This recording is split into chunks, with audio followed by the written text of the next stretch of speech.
Day 10 on SIBO antibiotics. Last night was a little bit easier, and the only reason being is because I stopped my shake, eating anything, and I am suffering from gastroparesis due to the SIBO and the weight loss. And so eating right before bed is like the worst thing that you could absolutely do for yourself, because that, you know, as your stomach slows down in the afternoon, it comes to almost a halt at night for me, even on a liquid diet, because of all the trauma that my stomach has gone through in the last couple of weeks. And so I was able to stop a little bit earlier yesterday. That helped me have an okay night. I only woke up 3 times. I was able to sleep from 7 until 3 o'clock this morning. That was an okay thing. So the things that I've helped with the gastroparesis being like the biggest issue, Regland is a prescription medication that I'm on from the hospital, who sent me home with that. Now, I'm not even on a therapeutic dose for that because it can cause tardive dyskinesia.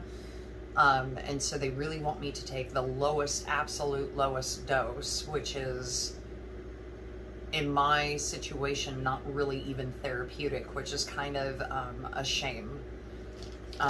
So I have to substitute and or add things to this to make sure that I'm going, and to make sure that my system is moving and that I'm not backing up with bacteria again. Motopril is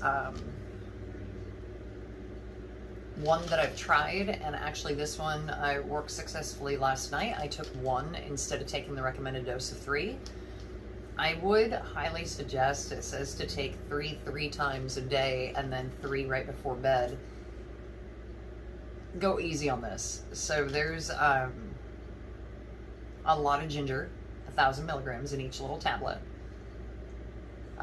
50 milligrams of 5-hydroxyphen, which I know that I'm saying that wrong. But that's actually a pretty good, serotonin medication that will help. So I took 1 of these before I went to bed. I honestly think that these help. I have tried, there's another company called Integrative, Motility Activator. And so this one here, I took 2, and I love the size of the tablets. They're quite a bit smaller. These things, the Motopril, standard kind of tablet, what you're used to with herbs. And then the Motil Activator, huge size difference. I really prefer the smaller one, much easier to take. The activator works great. Actually, I was really surprised at how not invasive this was, and didn't leave me with any kind of a garlic heartburn or bad taste in my mouth. The problem is, though, is that this one has extract of artichoke, and so that can be used as a prebiotic. So I'll start taking these once I get some kind of good bacteria back in my gut, but for now, because the artichoke might act as a prebiotic, I've got to stay away from these. And then melatonin. I'm not endorsing the brand of this melatonin. I'm just saying that the melatonin actually has helped me sleep. Has also helped, I think, with stomach emptying. There's been studies that have shown that melatonin actually helps in small doses with stomach emptying, 3 to 5 milligrams, and then for larger doses, 10 milligrams or more, colonic emptying, so for your colon. I'm taking a handful of other things like motility, which is for the colon. And so I really don't need the colonic, and I'm taking magnesium.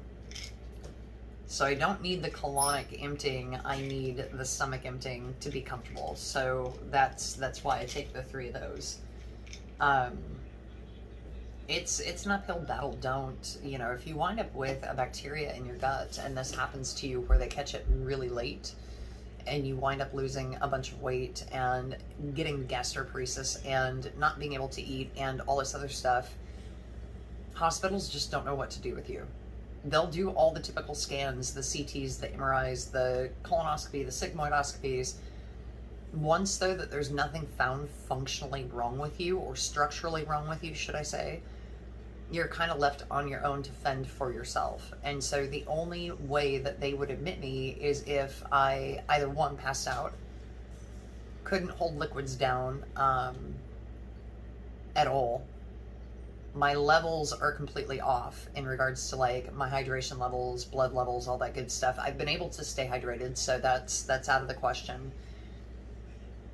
So outside of like, if they don't see a structural abnormality, or if they can't test for something like C. diff or salmonella or whatever, if it's not a very specific strain of bacteria that they can specifically test for, then you're kind of on your own to fend for yourself. And even though I had a overgrowth of bacteria in my gut and a yeast infection, this bacteria was not any one of those very typical bacteria items, and so they just didn't know what to do with me. I do think the antibiotic is helping a ton. As I said, I've gone literally from farting 110 times a day, that's during the day, that's not including at the night, to maybe 20 times. And so that's in 1 week of taking antibiotics, like the difference. And on being on the elemental diet, which I'm kind of like partially transitioning over from this to get away from this, because I don't want to be on something like this for too long. I don't want to do the full 2 weeks. I don't think I need it. And again, the thrush is an issue, so the sugar content in that is pretty decent. So anyway, that's just a quick update on day 10 on antibiotics and what to expect.